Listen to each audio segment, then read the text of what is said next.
welcome back to the most news in the morning. The Senate giving an overwhelming okay to keeping thousands of earmarks attached to $410 billion in new spending, brushing aside claims from some Republicans that the bill is packed with pork. The White House says President Obama is likely to sign on the dotted line. So who's telling the whole truth on this about all the cash? Well, joining me to separate fact from fiction now is Bill Adair, the founder of PolitiFact.com. Thanks for being with us this morning. Thanks for having me. So let's start with the first one. Democrats rejecting claims that they're conducting business as usual. Democratic congressional leaders are claiming that the omnibus bill, which is this, budget bill, has only $3.8 billion in earmarks. So is that the whole truth?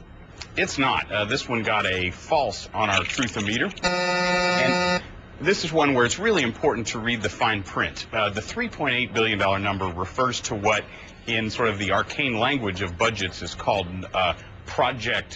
non-project based programming. And what that means is they've essentially cut out water projects that account for many, many earmarks.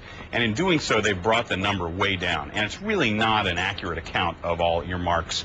The more accurate number comes from Taxpayers for Common Sense. It's actually about double, $7.7 billion. So this one gets a false. All right, let's go on to the next one. Senator John McCain, a strong proponent of the Iraq War and the surge, actually, has come out to claim policy victory on the idea of leaving troops in Iraq. He said on Friday, the president's plan, even after the end of its withdrawal timeline is reached, will leave in place up to 50,000 U.S. troops. Does the plan really say that?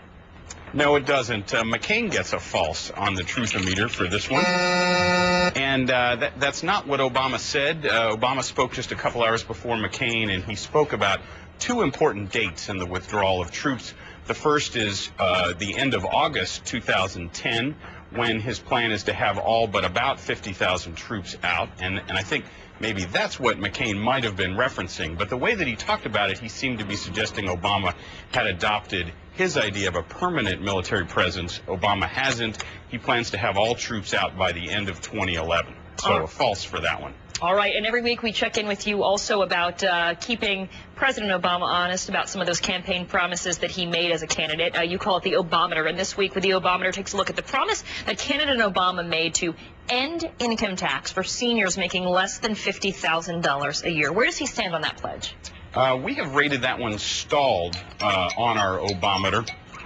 And we really see no indication this one is going anywhere. It was not in the economic stimulus bill that passed a couple of weeks ago. It was not in the president's budget outline that came out a week ago.